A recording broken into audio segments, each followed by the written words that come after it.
I'm Adam Reilly from WGBH News. Welcome to another installment of The Scrum, our ongoing multimedia conversation about politics in and around Boston. I'm joined today by David Bernstein, WGBH political analyst and contributing editor at Boston Magazine, and WGBH political analyst Peter Kadzis. We're going to talk today about the Boston mayor's race, which is now less than 2 weeks away. On September 24th, we'll have the preliminary election, winnow the field down from 12 candidates to 2. And you two both agree that there's one candidate who hadn't really been thought of as a serious contender who's gaining momentum. Who is that candidate, and why do you think their odds are improving? Well, that's John Barrows.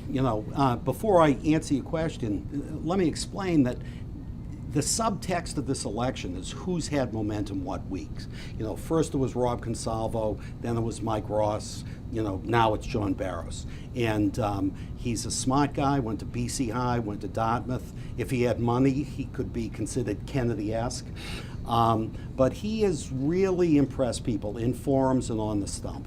David, do you agree with Peter's assessment? I do. I'm seeing him be very impressive. I've been to a number of forums and debates this week where he has sort of stood out, not just in my opinion, but people I talked to who were there. But it's been sort of gathering for some time. There was for quite a while a lot of talk of sort of, geez, he's really impressive. I wonder what he'll run for next, or geez, I would love to see him run for city council or something like that.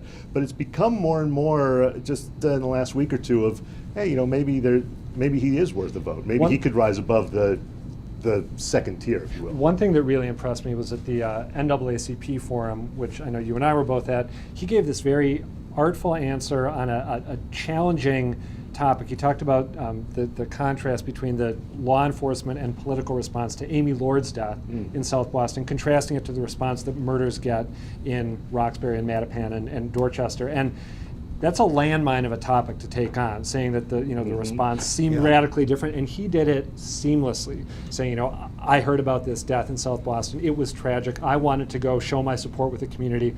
And I was struck when I got there by how different the scene was than I'm used to seeing in the neighborhoods I know best. That's a perfect example. He makes that murder seem like an issue of public policy, not special neighborhood pleading.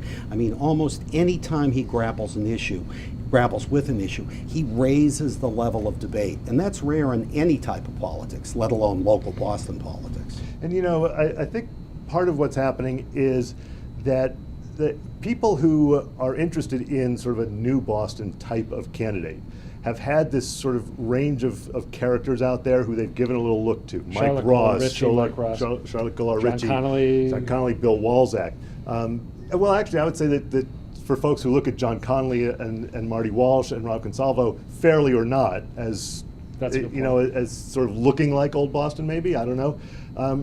But I think that a lot of those other candidates, and frankly, I think that some people had a bad reaction to the news reports about Charlotte Golar-Ritchie's supporters trying to edge the other black candidates out, and that might have gotten him a little sympathy. He also maybe got a little attention for having a baby this week. His second son was born this week. We should mention he's, I believe, never held elected higher office, correct? And correct. He's also Cape Verdean. Cape Verdean and executive director for some years of the Dudley Square Neighborhood Initiative, so he's run in office, he's been involved in community and he's a small businessman.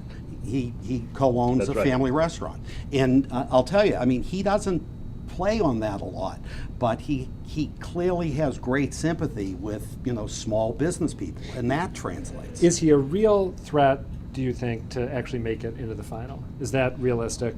It's hard for me to see it. He doesn't have he hasn't raised the money to get on the air. I don't believe he has any sort of outside groups who are able to spend on his behalf.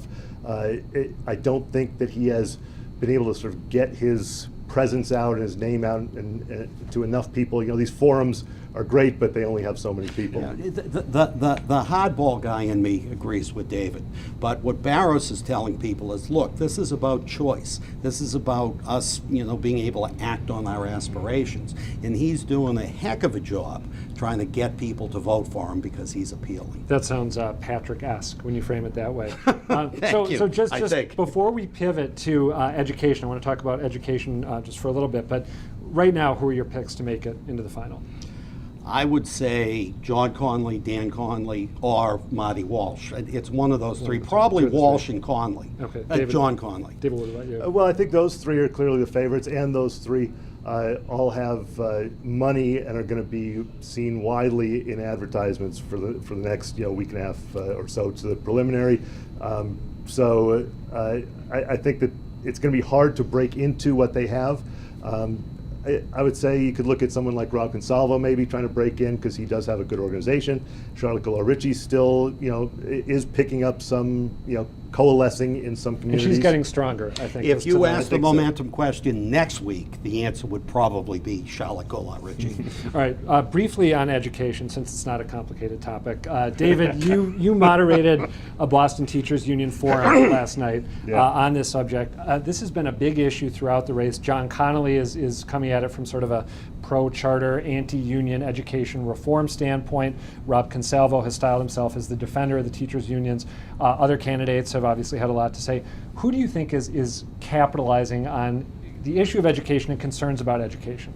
Well, you've certainly got John Connolly, who I don't know if he would characterize himself as anti-union, but he has certainly taken that image of being the guy who will radically transform the school system, who will, completely overhaul Court Street, where the administration and willing is. to go toe-to-toe with the teachers union. Exactly, right. and willing to go into the teachers union for that forum last night and tell them what they don't want to hear.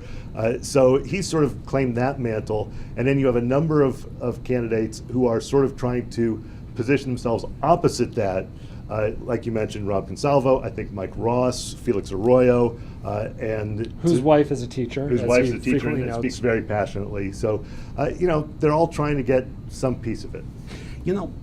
I think it's unfortunate, but the schools have become a hot button issue, but I really think they're more of a metaphor.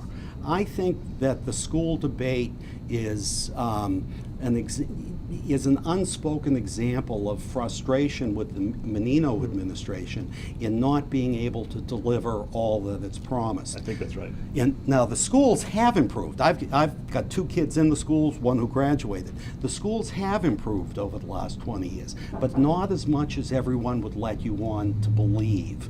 And I think that's why things are so passionate and so hot on this issue. All right, wrap it up, guys. Quick question. Do people actually care enough about the schools to make this decisive at the ballot box? Because Mayor Menino said, judge me on the schools when he was first elected. 20 years on, there's all these issues. People seem frustrated, but he never had a serious challenge.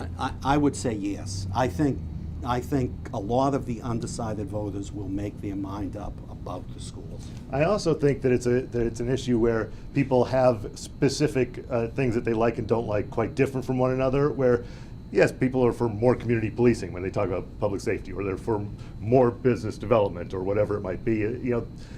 The schools, you really can pick out little mini debates that you can be on one side or another with or against. Well, maybe when we get to the final, we can actually treat some of those in detail. In the interim, David Bernstein, thank you for being here. I think. We should. I think it's time to wrap up. We got the hook. Peter Kadzis, thanks for being here. I'm Adam Reilly of WGBH News. Thank you for watching another installation of the Scrum, and we'll see you again soon.